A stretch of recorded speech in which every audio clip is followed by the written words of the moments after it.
Okay, so today I'm covering nth roots, and this is going to be mostly focused on just sort of the basics of what they are and how you simplify them when they come out evenly.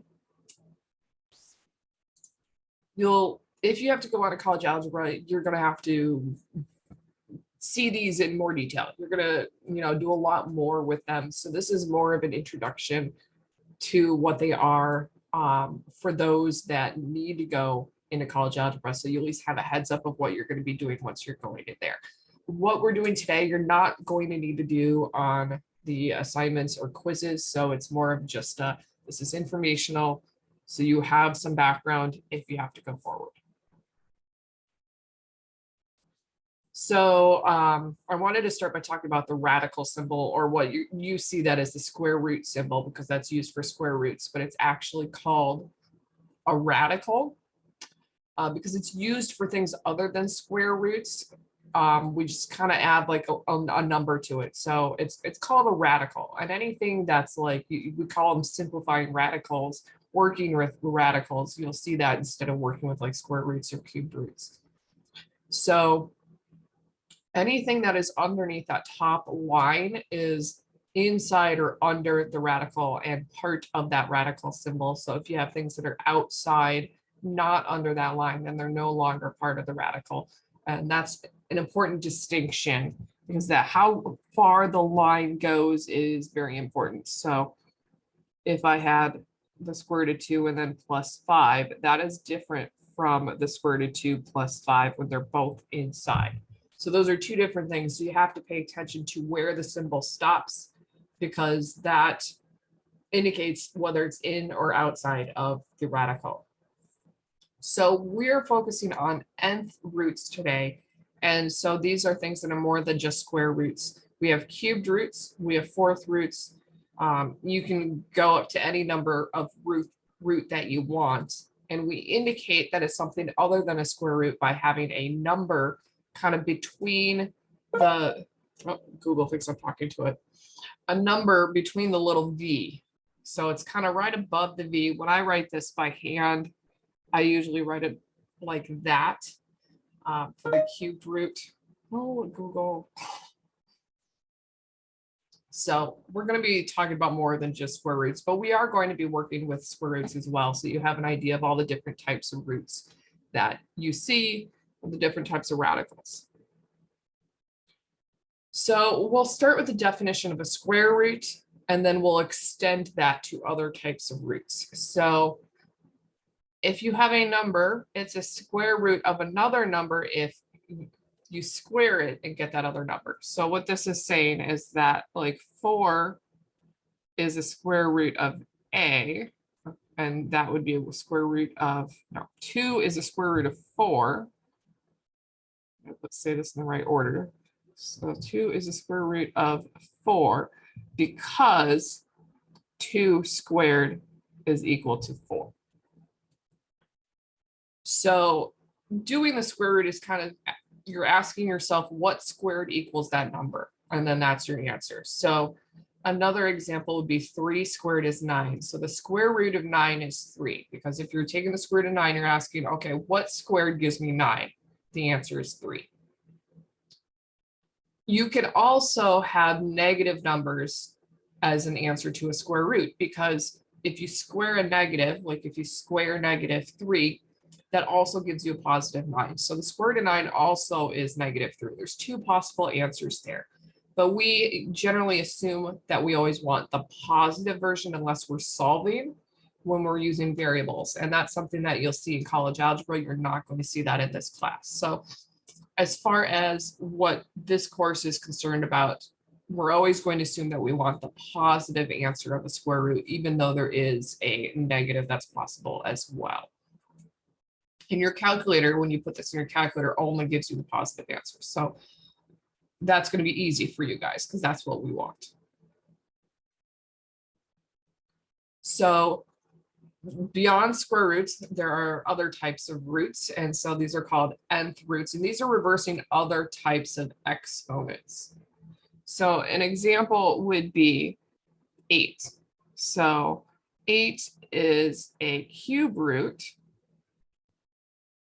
of 2 because 2 cubed gives you 8.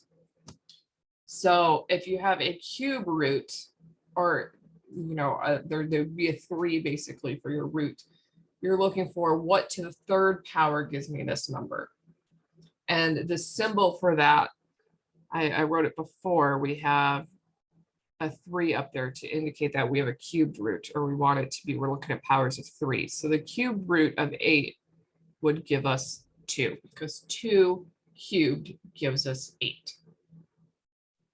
So that number that I'm kind of putting inside, like to kind of upper left of that radical symbol, that is called the index. And then what we have underneath the radical symbol, we call the radicand. So just some terminology there. I'm going to referring to the index more often than the radicand.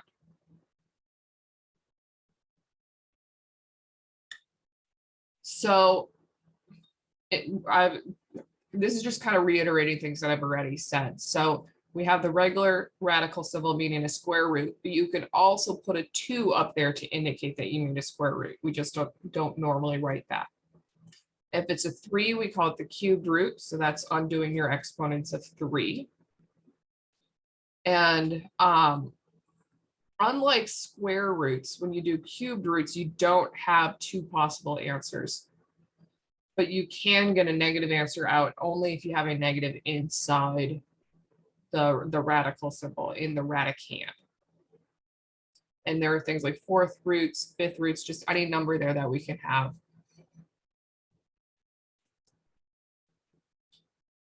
So this is the general rule for nth roots. As we basically are looking at, is it an even or is it an odd number for the type of root? So square root is even, cubed root is odd. You can have a 4th root, so that's even. 5th root, that's odd. So you're looking at whether that number is even or odd, that index. And so if it's an odd, whatever the sign is inside is the sign that you get out. So the cubed root of -8, I had this on the other slide, is going to give us a negative when you take the cubed root. And if it's positive inside, you get a positive when you take the cubed root. So that's for all odd exponents. For evens, you always get the positive version. So even if you have like -2 squared and you're taking a square root, which is an even exponent, we're going to get the positive out because -2 squared is 4. And we're going to take the positive version of the square root of 4, which is 2. So basically, even if you have a negative inside there with parentheses, you're going to get a positive out. So I can rewrite that 8. If you have a -2 cubed, that gives you -2. But if you rewrite, have 2 cubed, that gives you a positive 2. So it kind of matches whatever. For a cubed root for odd, it matches whatever's in the parentheses, but for even, what's in parentheses here always comes out with the positive version. And that's just because we can't get negative answers when you have even roots. So that's just something that is really important. You can't have even. I know this is probably seeming very confusing, but it's going to make much more sense once we start doing examples. But I just wanted to lay out the groundwork, just put all of your definitions and everything up front, and then we'll kind of work through it and you'll see it's not so bad. So this is a good reference slide for you because while you may know your square roots, you may not know cubes or things to the 4th exponent or the 5th exponent. So this is just some perfect, we call them perfect squares if it's something that you can take the square root of. So you have perfect cubes, perfect 4th powers. So these are just some special numbers to look out for that tell you that you can take like a cubed root or a 4th root or so on. So the ones that you want to know is basically 1 to any power gives you 1. So that's important. So anything in this first row, just understand that 1 to any exponent is 1. So any root of 1 gives you 1. For those going into engineering, the powers of 2 are important to know because that comes up a lot with binary. So you should know 2 to the 3rd, 2 to the 4th, and 2 to the 5th. And then for the most part, you really only need to know the cubes. I do happen to know 3 to the 4th, but the rest of them I don't have memorized. So you don't have to memorize all of these values. You're going to find that there are ones that come up a lot more often, like 3 cubed will come up a lot.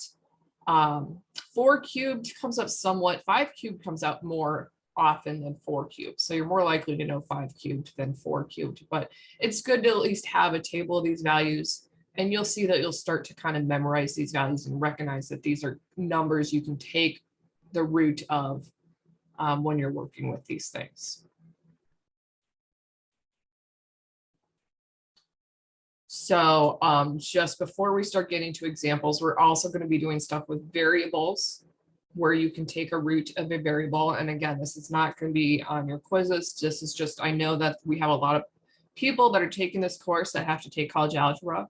And this is something that you'll need to know in college algebra. So this is just kind of helping you have seen it before. So that way, when you get to college algebra, it's not completely foreign. It is in the reading. This is from section 8.1. So it is in the reading that you're expected to do. We're just not going to like give you homework or quizzes on it. But the key when you're having variables is that whatever your exponent is, you need to be able to divide it by the index. So square roots have an index of 2. So you want to be able to divide your exponent by 2. For cubed roots, that index is 3, so you want to be able to divide the exponent of 3. And when you divide it, it basically, the radical symbol disappears. And so we call this taking the root or taking the radical, a way to simplify it so you don't have that symbol anymore. And these rules of dividing the exponent work with numbers as well if you write them as the prime factorization, which is something that we've done when we've been factoring, finding the greatest common factor or the least common multiple. We've used prime factorization. And so you can use these rules with numbers as well, but most of the time we use them with variables. So if I can get my slide to move, we're just going to do examples here, just so you can see how this works out and you can just understand the difference between the ways that you can see these things written. So this is not something you're going to be quizzed on. So just, kind of watch, listen, ask questions. Don't worry too much about taking notes unless you want to have notes for if you're going to college algebra. So we're going to simplify these, and I'm going to do this row by row because I've kind of arranged it. So the first row, we have cubed roots of 27, and we have it without a negative, then we have the negative inside, and then we have the negative outside, so that you can see kind of the difference here. So just so that using that table that I had, 27, you want to know is 3 cubed. And so when you see the cubed root of 27, you can think of that as we're taking the cubed root of 3 cubed. So you can rewrite your 27 as 3 cubed, and that's why you want to know some of these powers. And what happens when you take the root is that it cancels out that exponent, or like I said, it basically takes whatever the inside exponent is, it divides it by the index on the outside. So our inside exponent's 3. We'd be dividing it by the index, which is 3. 3 divided by 3 is 1, so we're left with a single 3 as our answer, and that is taking the root. So essentially, a cubed root cancels out anything that is cubed. So what happens when you have a negative inside a cubed root? So that is basically saying that we have -1 times 27. But you can also think of this, while you get a negative 27 when you have a negative 3 cubed. So you can have two different ways to think of it. You can kind of split it up as a negative 1 times 27, or you can think, okay, any number cubed gives me a negative out. So negative 27 is the same as actually doing a negative 3 cubed. And you can test this on your calculator.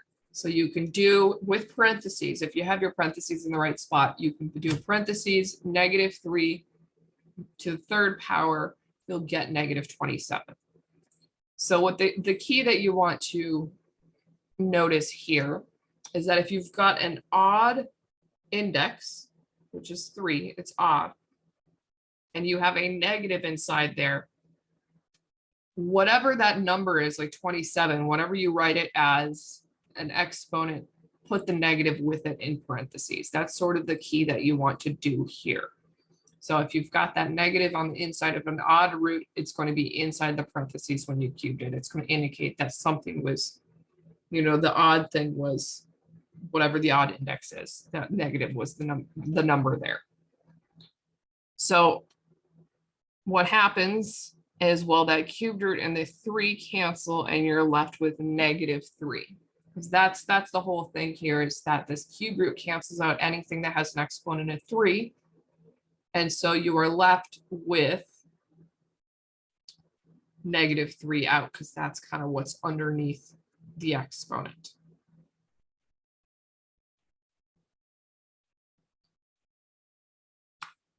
Now, here, the next one, we have a negative outside.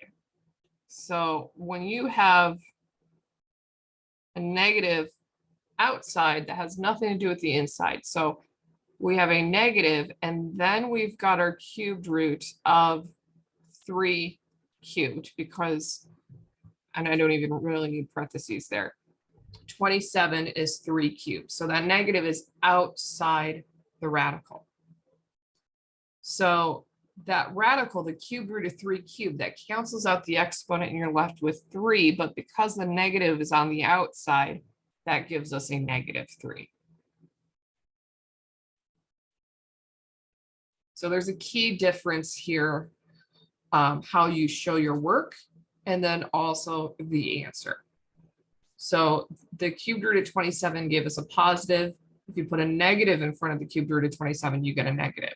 And it also happens to be the same answer as if you had the cubed root of negative 27.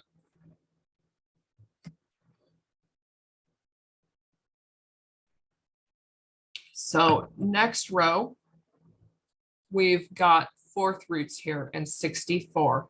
So I'm just going to go to my table here. And so notice that we don't have a 4th exponent of 64 on this. If you're looking at exponents of 4, we don't have that. 64, to get 64, it's 4 cubed, but we have an exponent of 4. We have an exponent of 4. Is that what I wrote? Go back. Yeah, we have an exponent of 4. So we can't, that's not on our list. But 2 to the 6th is 64. So I'm going to show you a little trick with this one here.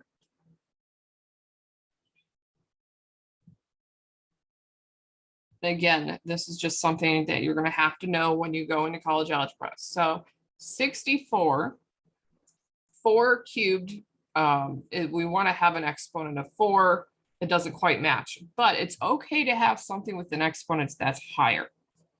So I can rewrite 64 as 2 to the 6th. Now the exponent 6 is higher than 4, and that's kind of what I want. When you rewrite these numbers, you want to write them to have a number, or have an exponent that's equal to your index or higher. You don't want to do lower. So if I wrote this as 4 cubed, that would be that 3 is lower than the index of 4. And that's not what I want. You can't really simplify that, but you can simplify if it's higher. You just have to do a little trick here. And it's not going to simplify nicely, but that's okay. So the little trick is that 2 to the 6th is equal to is 2 to the 4th and then 2 squared. So 2 to the 6th means we have 6 2's lined up. And so I'm just grouping them to have 4 and then 2 left over. This allows me to simplify because I've got this 2 to the 4th and then I've got this 4 on the outside.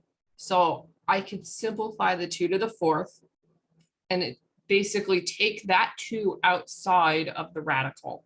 But I am going to have some stuff left over.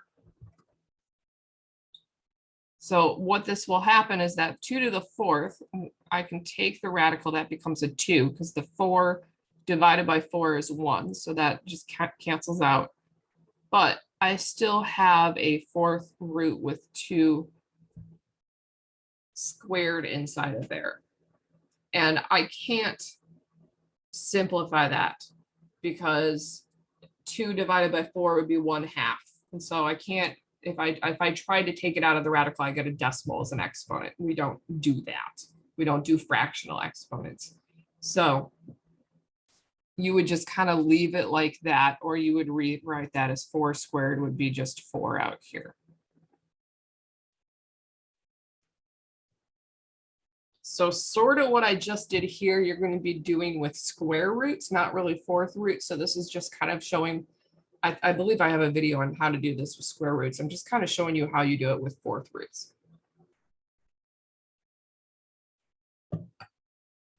So what happens is if you have a negative inside an even index like this, if it's not written in parentheses form, where it's like something like the -3, that thing cubed, it's in parentheses form. If it's not, you've got a -64, it's not in parentheses. This is, what we have is no real solution, or we'll say not a real number, because there is no exponent.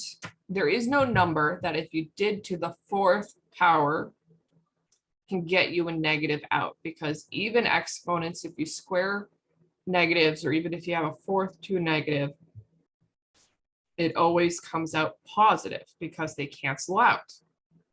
So there is no way to get a negative inside an even index. So unless it's written specifically with parentheses around it, if it's just written like this with a number and it's not written as an exponent, you can't do this. So you put not a real number.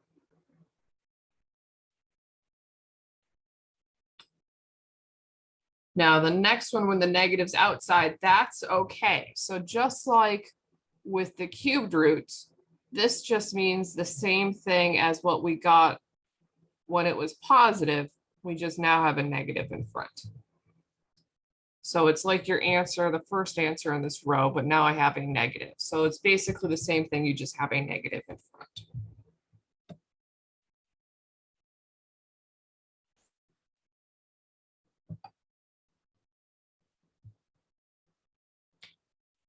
Now the bottom row, these are kind of, just to give you some other situations as well. If you have fractions.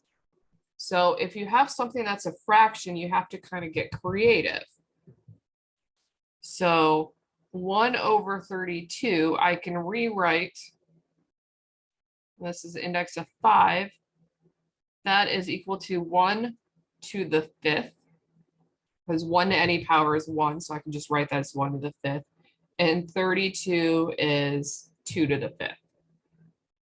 So I can rewrite my fraction and make them both have exponents of 5. And if you remember all of our rules of exponents that we looked at in week 4, this is the same as if this is 1/2 to the 5th power. So it's just undoing the distributing of the exponents. So now we've got something to the 5th, and it's a 5th root. So those exponents, that 5th root is going to cancel out the exponent, and we're left with 1/2.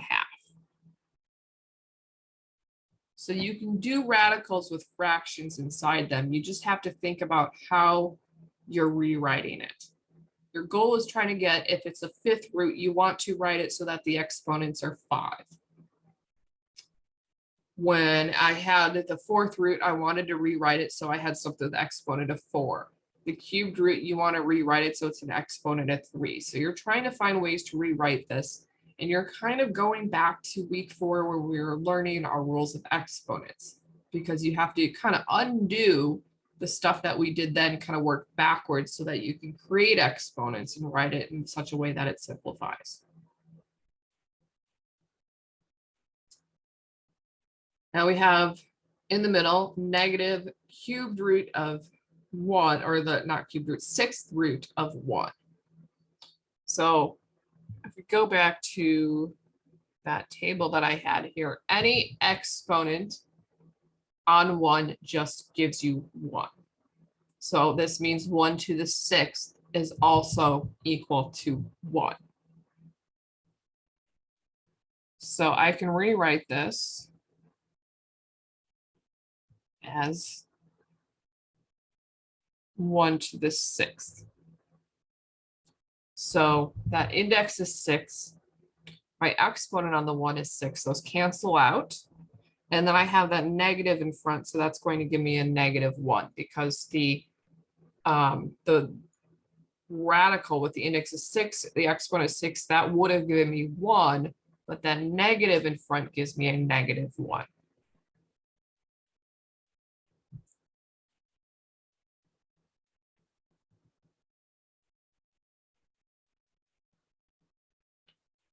Now on the right here, I've got, this is the 7th root of 0. So I haven't talked about, well, what do you do if you have a 0 in there? So you can just take your calculator. Most calculators have like a square root button. And if you take the square root of 0, you get 0. Think about the exponent. 0 to any exponent will give me 0. 0 squared is 0 because it's just 0 times 0. You're just multiplying zeros over and over again. So it doesn't matter what the index is. I can write this as 0 to the 7. That's still going to give me 0. So I can, instead of writing 0, I can do 0 to the 7. It gives me the same thing. It's 0. So your answer here is 0. So if you ever have 0 inside a radical like this, you're always going to get 0 out. Every time. It doesn't matter what the index is. Are there questions on any of these?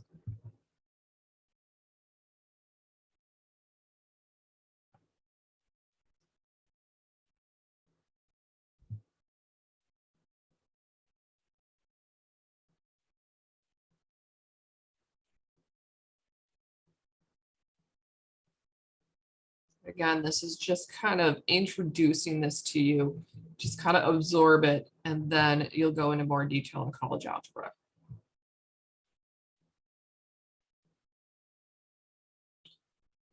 So here we're going to be focusing on things you can take the square root of, or call perfect squares. So things are perfect squares if you can divide the exponent by 2.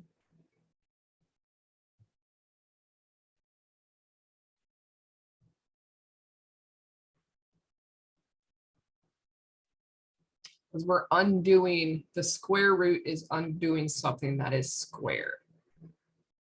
So if we look at our first row, I've got x squared. That's a perfect squared because we have something squared.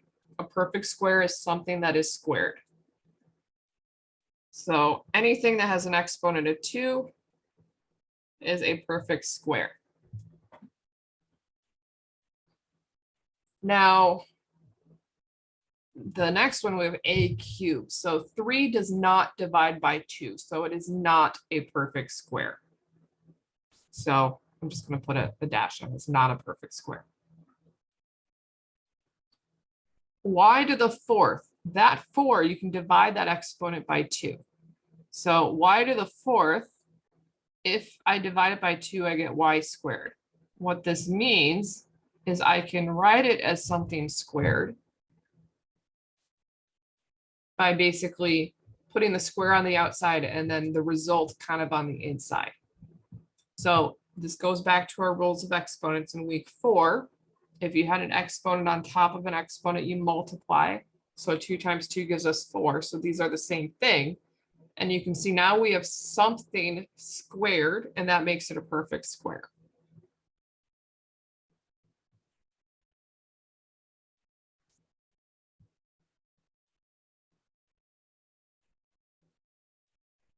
Next one, we have z to the 5th. So as soon as you see that exponent at 5, I cannot divide that by 2. That is not a perfect square.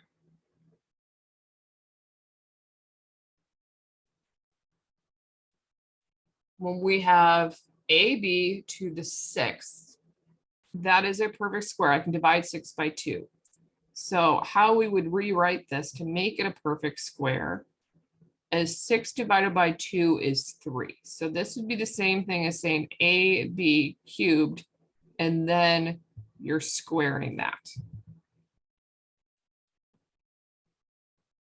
And so this is a perfect square. What we're doing here is practicing our rules of exponents going backwards.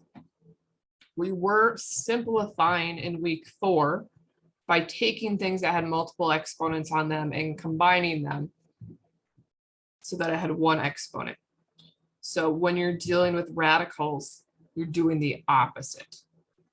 So we're taking something that's been simplified, we're undoing it so that we can write it in a specific way that will allow us to like take the square root. So next one we have PQ, that whole thing to the 7th. That odd exponent means that it's not a perfect square.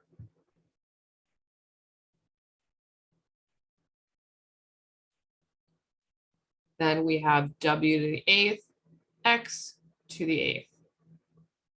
So these both have even exponents. So this means that this is a perfect square. In order to do that, we do a little manipulation again to kind of demonstrate it. So you have W to the 8th, X to the 8th. That is the same thing as if we had WX to the 8th. So we're undoing that distributing of the exponent. And then 8 divided by 2 is 4. So this would be equal to WX to the 4th and then squared. So we're kind of splitting it out further. And that makes this a perfect square.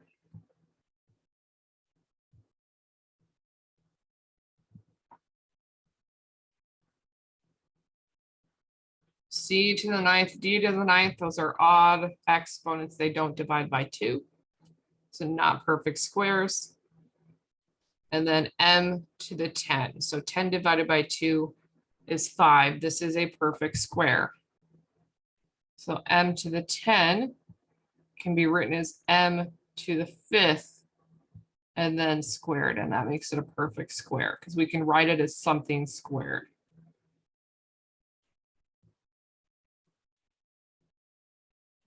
So when you're working with nth roots, you end up rewriting things a lot and it makes them look more complicated, but it makes things easier to simplify so that you can actually like get rid of your square root symbol. And that's why we do this.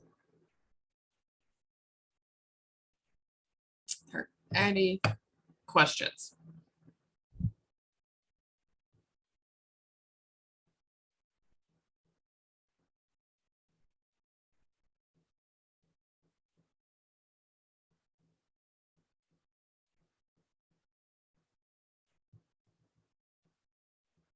Okay.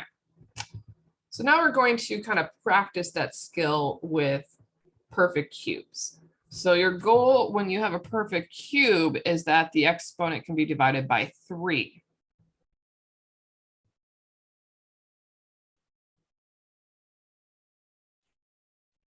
Because when you take the cubed root, that's basically what you're doing. So a squared is that you cannot divide that by 3. 2 divided by 3 gives you a fraction or a decimal, so that is not a perfect cube. But b cubed, that is. Because it is literally cubed. C to the 4th, 4 divided by 3 doesn't work. And d to the 5th, 5 divided by 3 doesn't work. So it's a lot harder to get perfect cubes because getting something that's divisible by 2, that's pretty easy. Divisible by 3, there's fewer choices essentially. E to the 6th is divisible by 3, so that's a perfect cube. And so what you would do is you would rewrite it. You do 6 divided by 3 is 2, and so now you write it as e squared cubed. So to write as a perfect cube, instead of having that, when we had perfect squares, that outside exponent was 2. When we rewrite these, we want the exponent, outside exponent to be 3.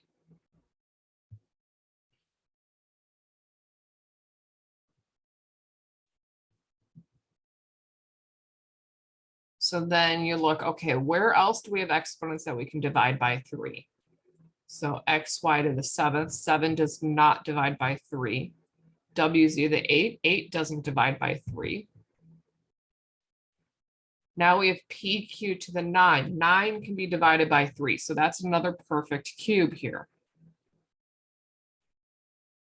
So we write this, we have p cubed, and we divided, or pq, 9 divided by 3 is 3. And then to write it as a perfect cube, you want to have it cubed again. 3 times 3 gives you 9.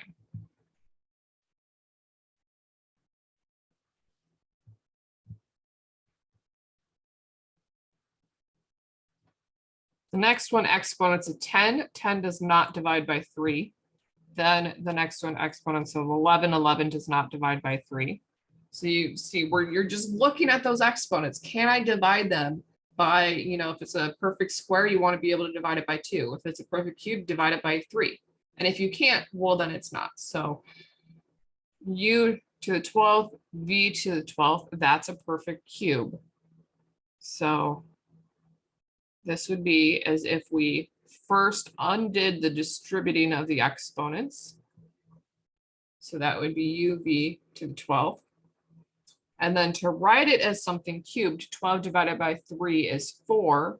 So this would be equal to uv to the 4th and then cubed. So 4 times 3 is 12. So it's still the same thing, but now it's written as a perfect cube.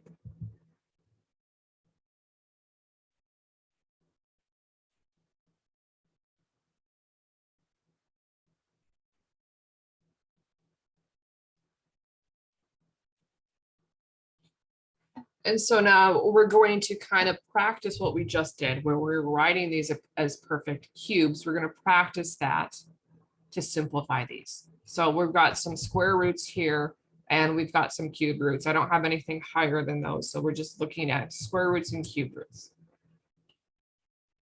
So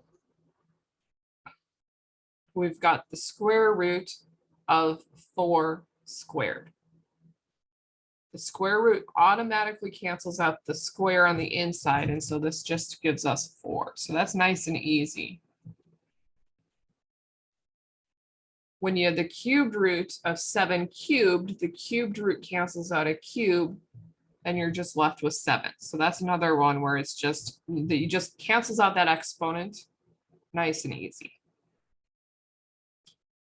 We have a few others like that. So third row, we have the square root of 6w. That square root cancels out the square because we have 6w squared. So that just gives us 6w.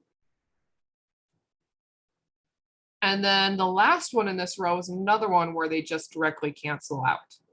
you've got the cubed root, and then in parentheses 2k to the fourth cubed. So the cubed root and the cube cancel, and you're left with 2k to the fourth.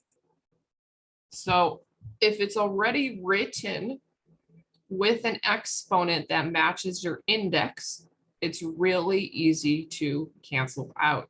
You just kind of look, well, what's underneath the exponent, and that's my answer. So now let's look at what I have left here. So we'll go back to the first row because we just did all the easy ones.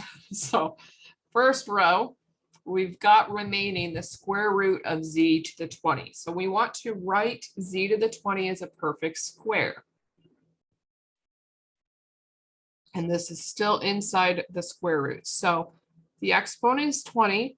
To rewrite it as a perfect square, you divide it by 2. So 20 divided by 2 is 10.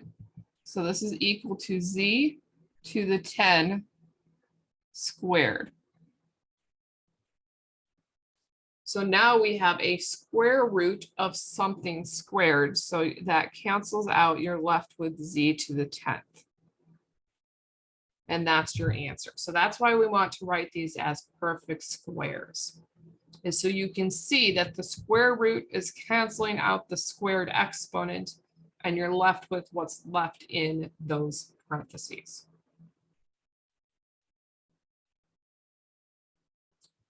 So another one like this one is in the second row in the middle. We have the cubed root of x to the 33. So cubed root you want to write as a perfect cube. So you want that exponent to be divisible by 3. So 33 divided by 3 is 11. So we rewrite this as x to the 11 cubed. And then that cube root and the cube cancels, and you're left with x to the 11.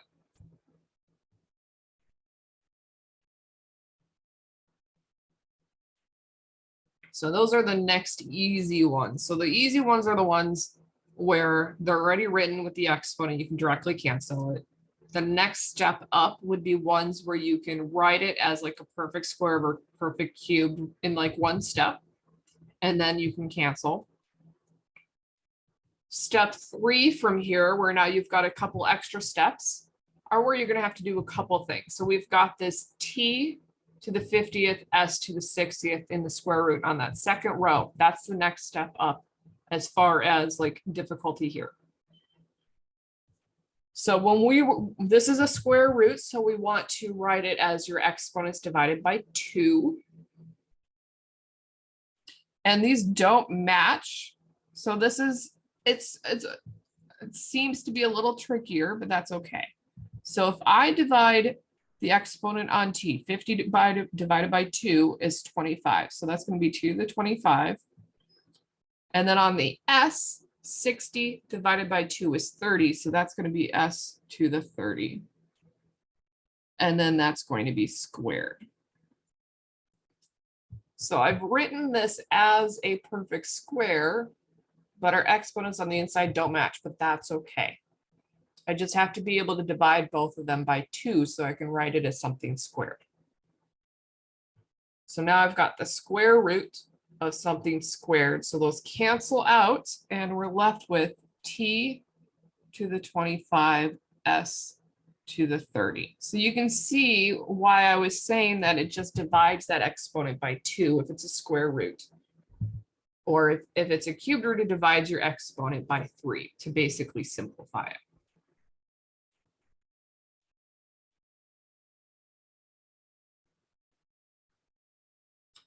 So now the last ones we have remaining here are ones that involve numbers and variables and are not, easily written for us. So let's look at this last one on the second row here of answers or problems. I've got the cubed root of negative 27x to the 27th. So on the exponent, we want to make sure we can divide it by 3 because it's a cubed root. So 27 divided by 3 is 9. So we're okay. Negative 27, we want to make sure that's something that we can take the cubed root of. And we did that that would give us a -3. But we're going to rewrite this. So I've got the cubed root.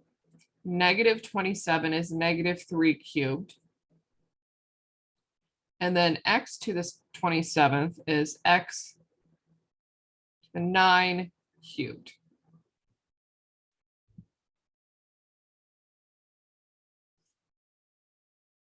So we've both written these now as perfect cubes. And I don't, because they're both to the cubed, I don't have to write them as like two separate things because I'm writing them both to cubed. So that's -3 x to the 9 cubed. I'm making them both cubed. So it's kind of like what I did with the t and the s, where separately I'm dividing these, exponents by 2 to write them as something squared. Here, with the number, I had to first figure out, okay, -3 cubed is -27. And then I write with the variable that exponent divided by 3 because it's a cubed root. 27 divided by 3 is 9. So now we've got something. We got the cubed root of something cubed. So those cancel and your answer is -3x to the 9.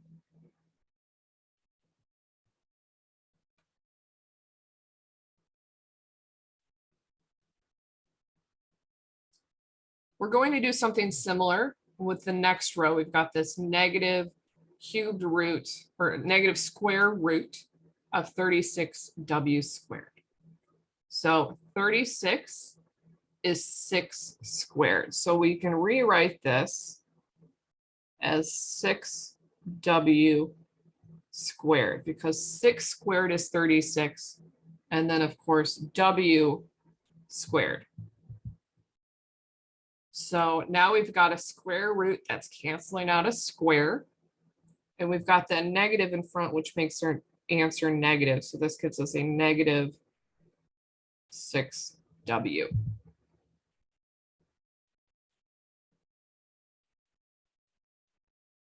And now the last one that I have here, we've got the cubed root of 8k to the 12th. So 2 to the 3rd is equal to 8. So that is on that chart. 2 cubed is equal to 8. So when we see 8 there, we're going to think, okay, it's 2 cubed. So I'm going to rewrite this. Got the cubed root, so 2, and then k is to the 12th. I can divide 12 by 3 because we're looking at the cubed root here. And that gives me 4. So that's going to be k to the 4th. And then I'm writing this cubed because I'm writing this as a perfect cube. So 2 to the 3rd gives me 8. K to the 4th to the 3rd, you multiply those, that gives you 12. So we get back to the original. And now the cubed root and the cube cancel out. And we get 2k to the 4th as your answer.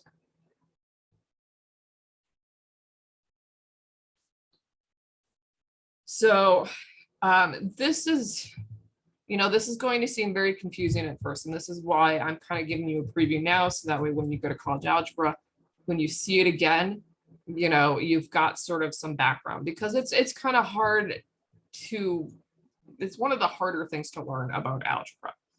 So this is sort of what we're going to be doing. You're going to be like simplifying nth roots. You're trying to get things out of the radical so that it disappears because that makes it easier to work with. And again, this stuff is not going to be, you will be doing some things with square roots, like just with numbers only on your homework and quiz, but you're not going to be doing any cubed roots. You're not going to really be doing anything with variables. I'm just showing you how these rules work so that way you're prepared for those that have to go on, because I know we have I think about half of our class has to go on to take college algebra and they have to go into engineering and they're going to be using these kind of things. So that's all I wanted to do today, is just to kind of give you a preview of what this all means, so that way you have just some of that background knowledge. And then maybe understanding this might make it easier when you're dealing with just the square roots on the homework. Who knows? So are there any questions?